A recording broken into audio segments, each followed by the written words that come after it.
Good afternoon. Today I'm joined by Sir Simon Stevens, Chief Executive of NHS England, and Brigadier Phil Prosser, who is Commander of Military Support to the vaccine delivery programme across our United Kingdom. Because I know there's now one question at the very top of your minds, and that is how fast and how effectively we can get these millions of new vaccines into the arms of the most vulnerable and those who need them most. And you want to know that we in government, the NHS, the armed forces, local and regional government, government at every level, are truly throwing everything at it, round the clock, if necessary. And I believe that with the country once again in lockdown and all the difficulties that means for you, for your family, for students, for education, for your businesses, and of course with the tragic number of deaths that we're seeing and that we've seen today, you have a right to understand exactly how we're cracking this problem and how the national vaccine effort is progressing. And you rightly want to know how we're going to reach the target that I set out earlier this week of offering a slot for vaccination by 15th of February for everyone in those key groups identified by the Joint Committee on Vaccination and Immunisation. That's over 12 million people in England and 15 million in the UK, including older care home residents and staff, everyone 70 or over, all frontline NHS and care staff, and all those who are clinically extremely vulnerable. And just to remind you of the importance of these groups for fighting the disease, they account for 88% of all those who have sadly lost their lives. And so our tactics are first to use the immense natural capacity of the NHS. And by the end of the week, there will be over 1,000 GP-led sites providing vaccines, 223 hospital sites, 7 giant vaccination centres, and a first wave of 200 community pharmacies. If all goes well, these together should have the capacity to deliver hundreds of thousands of vaccines per day by January the 15th, and it is our plan that everyone should have a vaccination available within a radius of 10 miles. And it follows from that that the limits will not be on our distributional power, but on the supply of vaccines. And I have no doubt that we have enough supply to vaccinate these 4 groups by the February the 15th deadline, and we also have the distributional network to do it, and to continue an expanding programme down that priority list. Yes, let's be clear, this is a national challenge on a scale like nothing we've seen before, and it will require an unprecedented national effort. And of course, there will be difficulties, appointments will be changed, but as Brigadier Prosser will shortly explain, the Army is working hand in glove with the NHS and local councils to set up our vaccine network and using battle preparation techniques to help us keep up the pace. We'll publish our full vaccine deployment plan on Monday, along with daily updates on the progress we're making. We've now vaccinated 1.26 million people in England, 113,000 in Scotland, 49,000 in Wales, and 46,000 in Northern Ireland. So altogether, nearly 1.5 million people across the UK have now received their first dose, and within 2 to 3 weeks, all of them will have a very considerable degree of immunity. And it's thanks to the arrival of the Oxford AstraZeneca vaccine, which can be stored at room temperature, that we can accelerate the pace of vaccination in care homes. We're using that vaccine in care homes for the first time today, and by the end of the month, we hope to have offered every elderly care home resident a vaccine. Our new national booking service will also make it easier to book and access appointments, so I urge everyone to come forwards because it's absolutely vital that we should have confidence in these vaccines. I want to thank everyone involved in this extraordinary national effort, all the GPs, nurses, pharmacists, all the staff behind the scenes, our armed forces, local councils, our scientists, who've not only developed the Oxford AstraZeneca vaccine, the first ever life-saving treatment of COVID in the form of dexamethasone, but also, I'm pleased to tell you today, British scientific research has now contributed to the creation of more new life-saving treatments that have just passed rigorous clinical trials. In particular, tocilizumab, sorry, I'll say it again, tocilizumab and sarilumab, they'll shortly be on everybody's lips, which have been found to reduce the risk of death for critically ill patients by almost a quarter. And they've cut time spent in intensive care by as much as 10 days. And these life-saving drugs will be available through the NHS with immediate effect, potentially saving thousands of lives. And finally, again, I want to thank you, the British public, for coming forward to be vaccinated in the numbers that you have, still greater than all the countries of Europe put together. And yes, of course, we are in a race against time, but I can assure you that we are doing everything we can to vaccinate as many people as possible across our whole United Kingdom. And in the meantime, please stay at home, protect the NHS and save lives. And I'll now hand over to Sir Simon Stevens. Thank you very much, and maybe I can start by thanking my colleagues across the health service who are at the moment confronting an incredibly serious situation. We've got 50% more coronavirus inpatients in our hospitals now than we had at the peak of the April 1st wave, and that is true in every region in the country now, more COVID inpatients than back in April. And that number is accelerating very, very rapidly. We've seen an increase of 10,000 hospitalised coronavirus patients just since Christmas Day. That's the equivalent of filling 20 acute hospitals with extra coronavirus patients. And of course, many of those will be patients who caught the infection between Christmas and New Year, given the delay between catching infection and becoming seriously ill. And that is, of course, all happening at what is traditionally the busiest time of year for hospitals and the wider NHS. And so whereas in April, for every one coronavirus inpatient, we were looking after 2 other hospitalised patients for other conditions, now for every one coronavirus inpatient, we're looking after 3 other patients for other conditions. So the pressures are real and they are growing.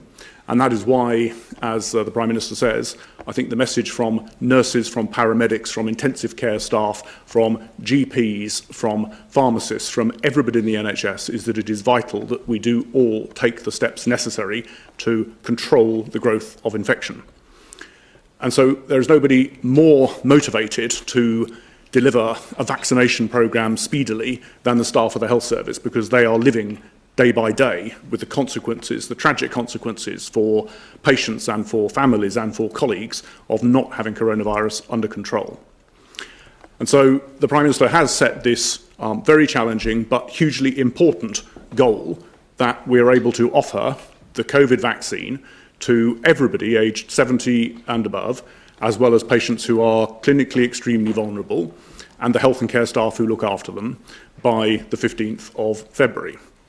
And as he says, if that offer is accepted, and we very much hope that when people are invited for vaccination, they will come forward to take up the offer, then that has the potential to prevent the majority of the deaths that we have seen, the vast majority of the deaths that we have seen looking back over the last year.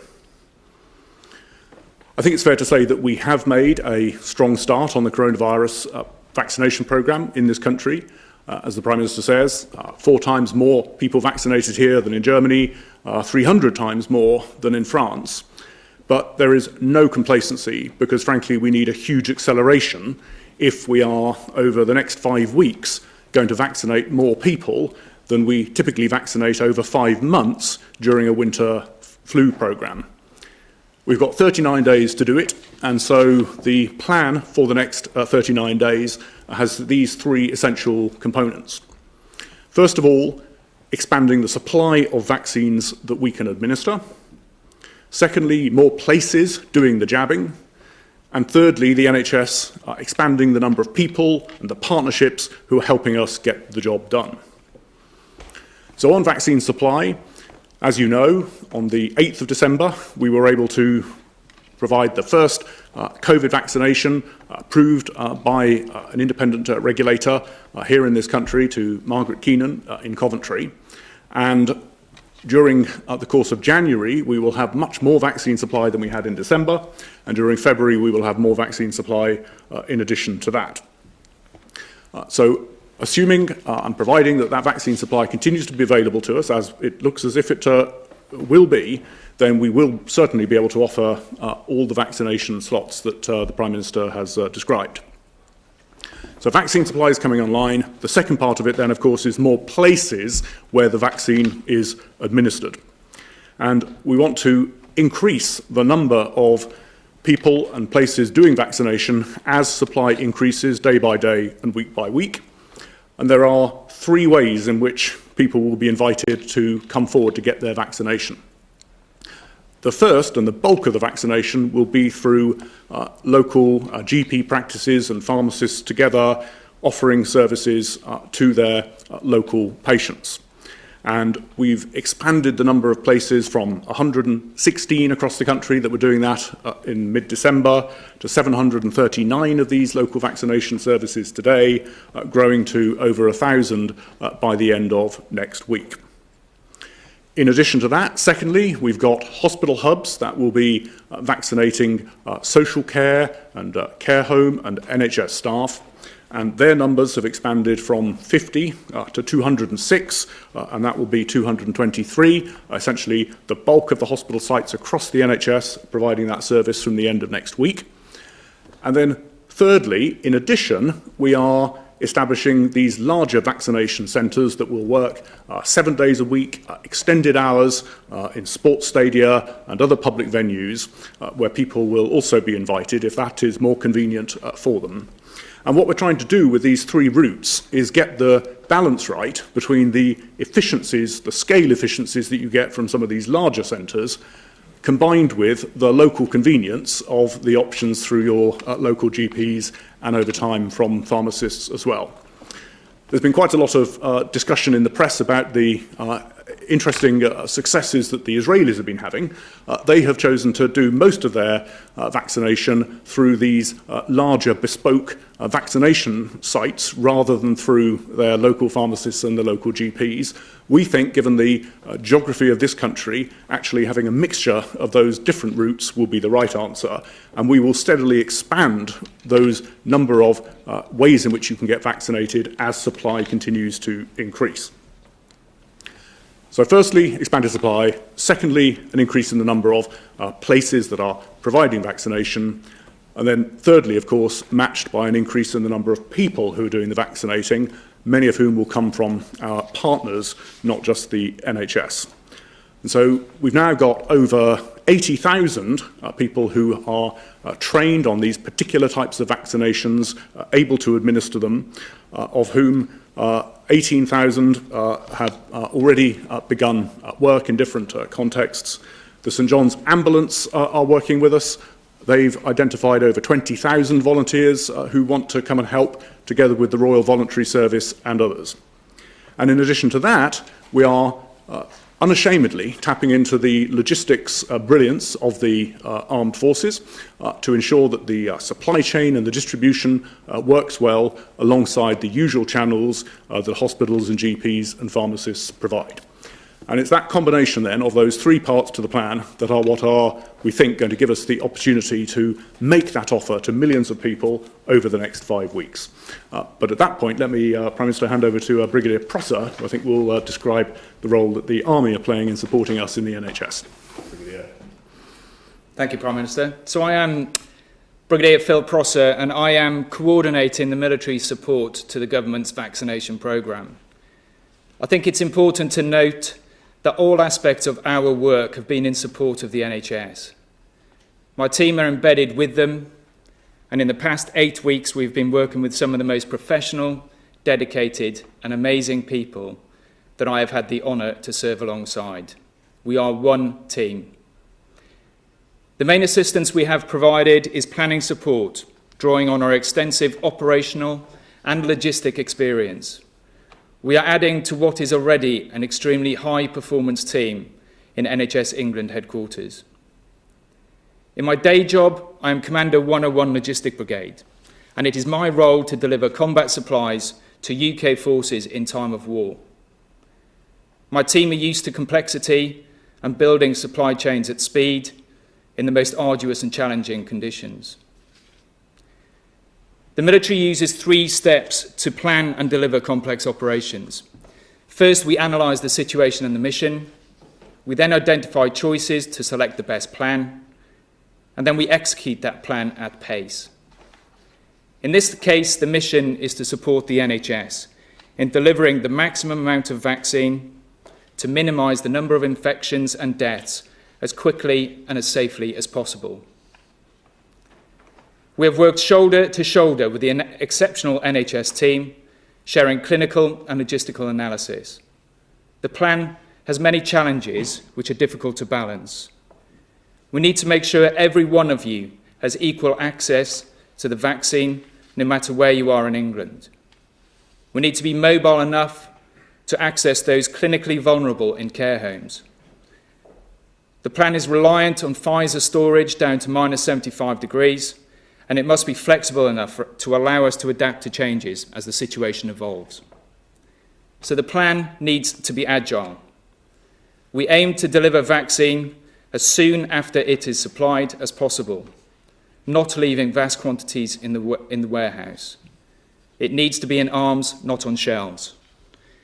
An added complexity is that this all takes place against the backdrop of a global pandemic and the logistical and workforce challenges this brings. The final phase is to execute the plan. Our aim is to deliver operational excellence.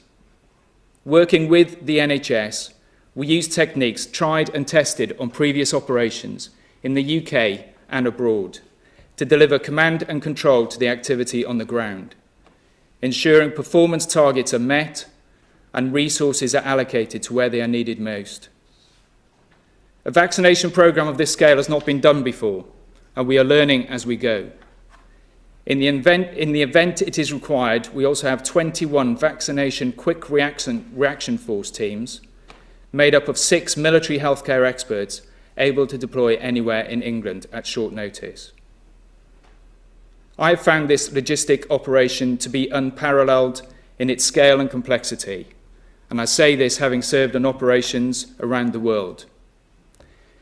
To give you some impression of the work that has been done, in the 30 days this programme has been in operation, we have delivered 1.26 million doses of vaccine, hundreds of millions of consumable items, and established 769 sites.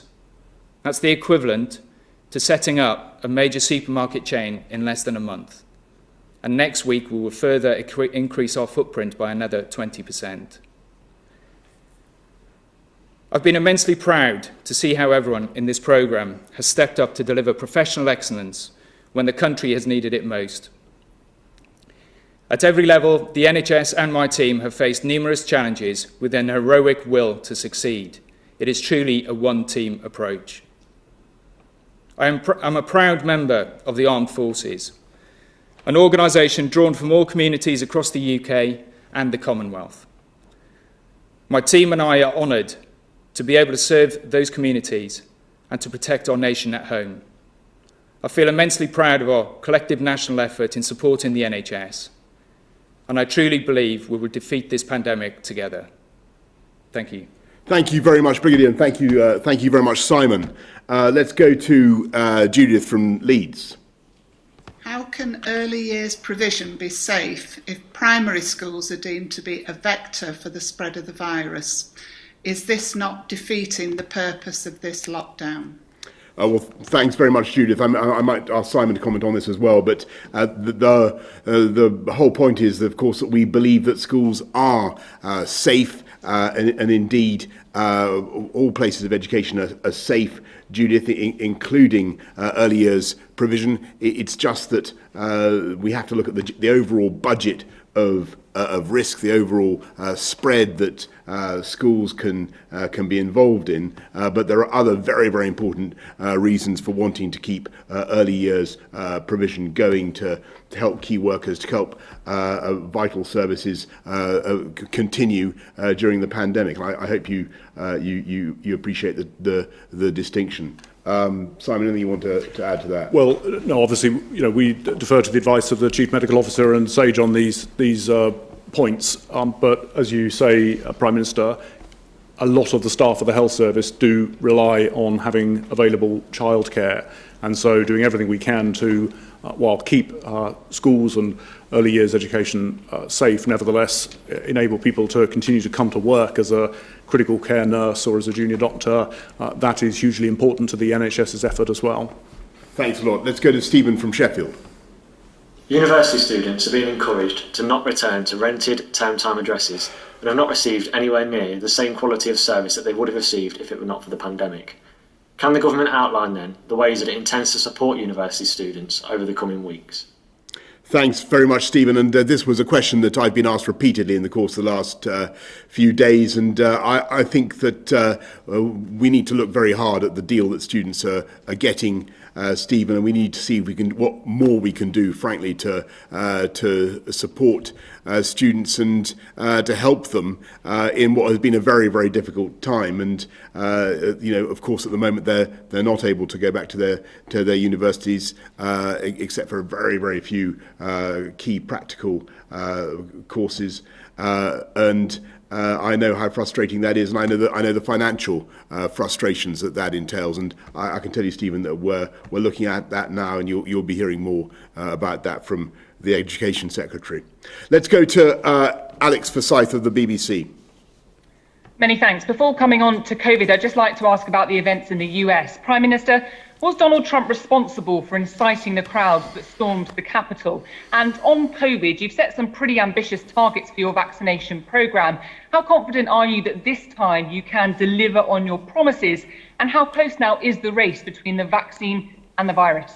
Well, thanks very much, Alex. Look, on the United States, I just want to, and the election, I want to say that all my life, America has stood for some very important things, an idea of freedom and an idea of democracy. And as you suggest, insofar as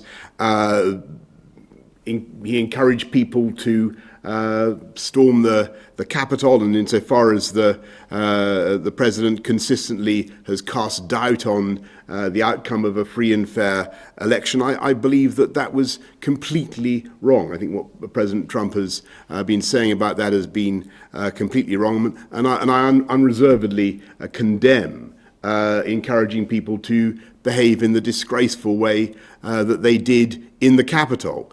And all I can say is I'm very pleased that the President-elect has now been properly confirmed, duly confirmed in office, and that democracy has prevailed.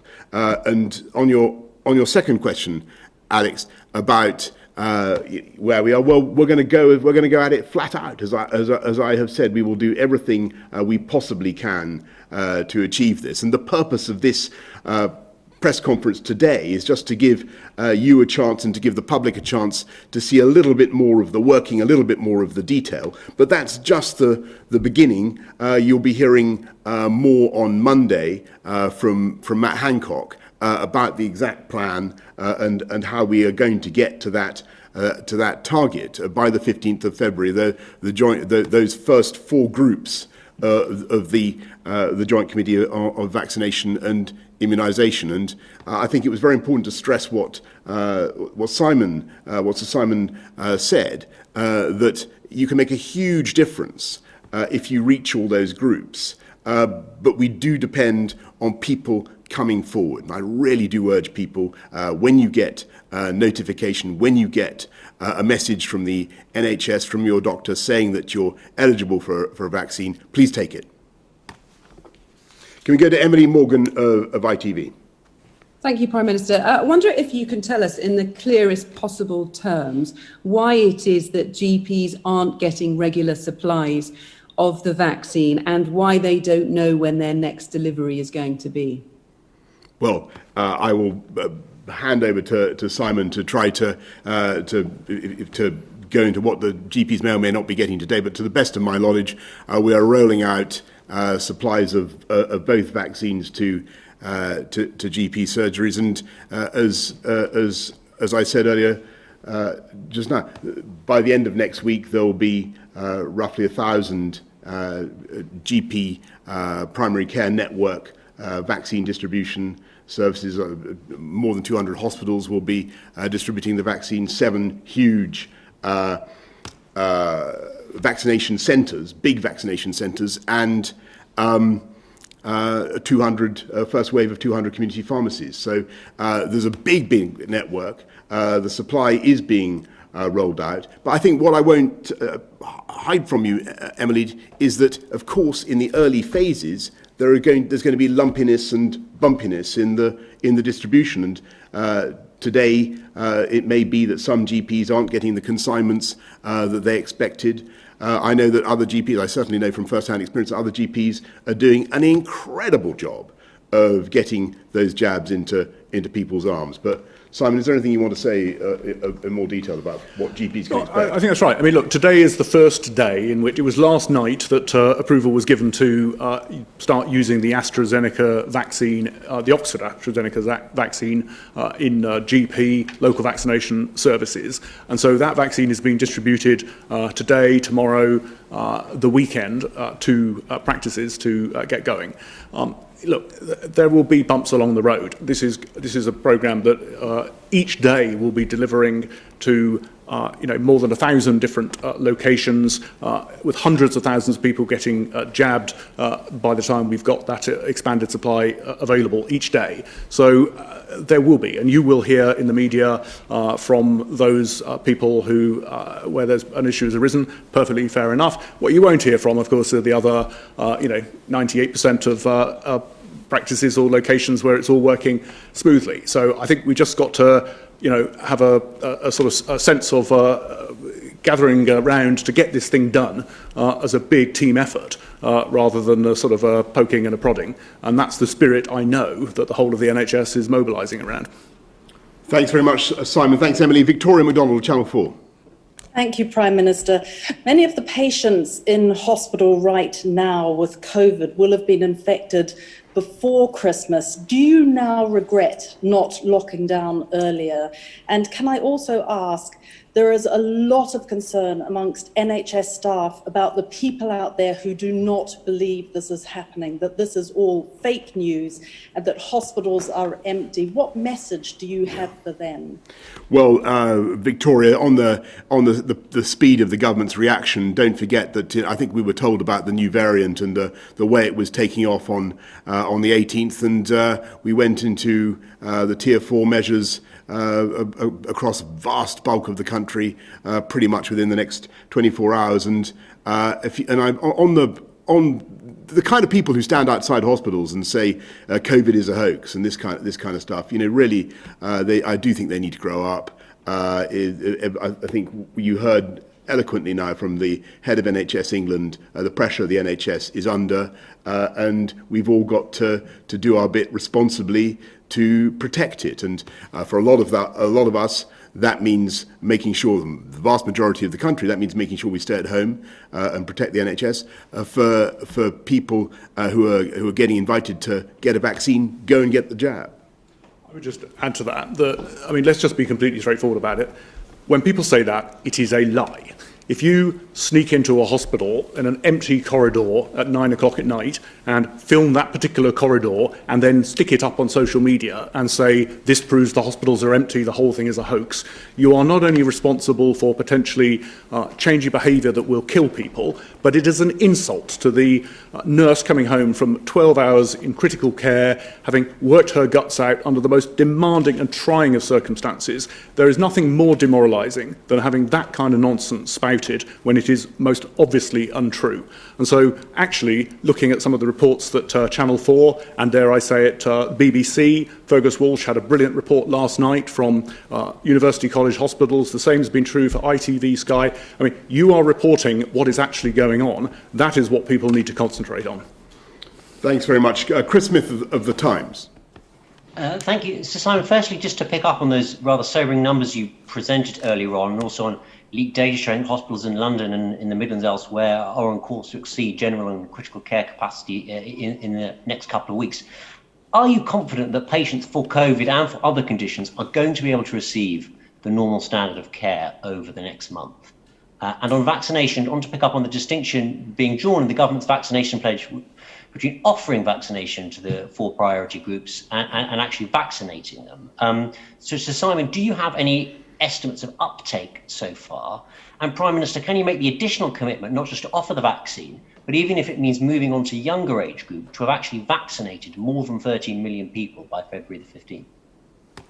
Okay. Well, shall I start? Go on, yes. Shall I take those in reverse then, Chris? So on the first point, obviously vaccination is voluntary, so we can't require, and it wouldn't be right to require, that all of those eligible in this first phase take up the offer. But I think the evidence from this year's flu vaccination programme is that uptake is likely to be high.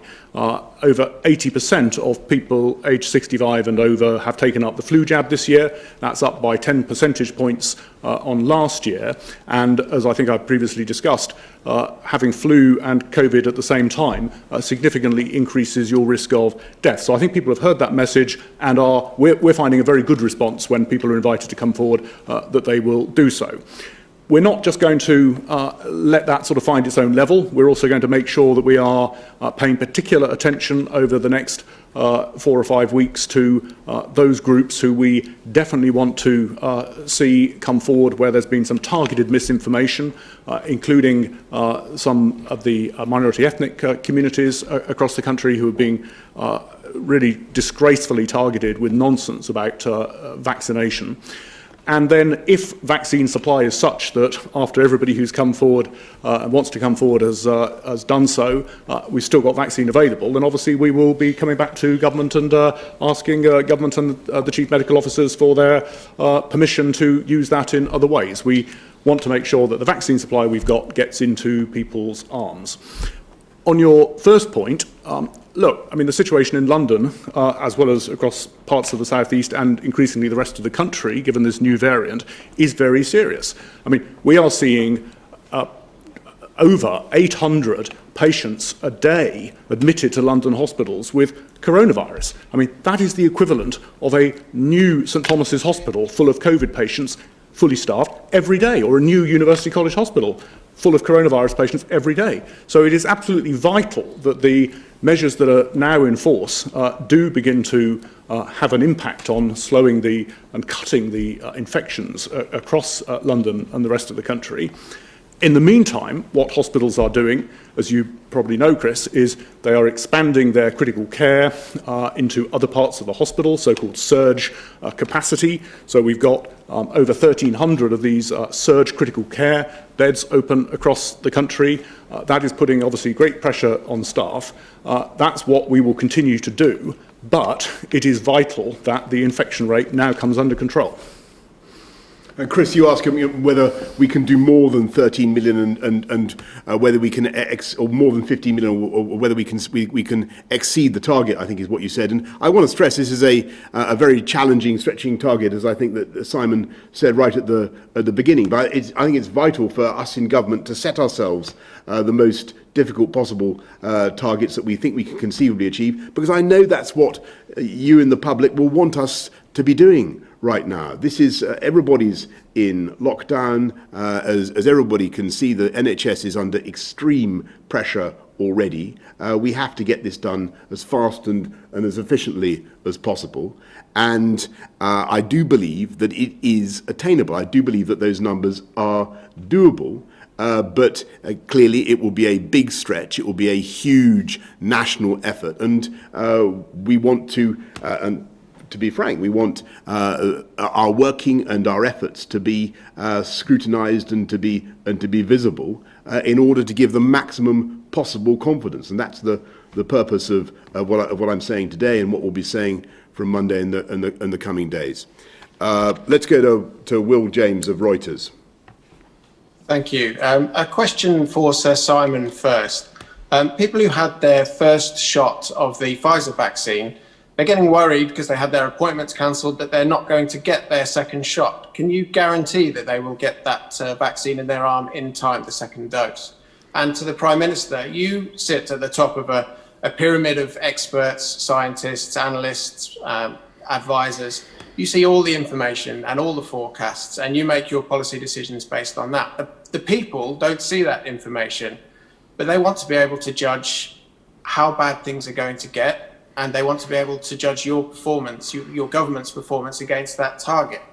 So based on the decisions that you've made, what is your expectation of the overall toll of this virus come the spring? Okay, well, on the first question, well, the answer is a very straightforward one, which is yes, people will get their second jabs, whether that's Pfizer or AstraZeneca.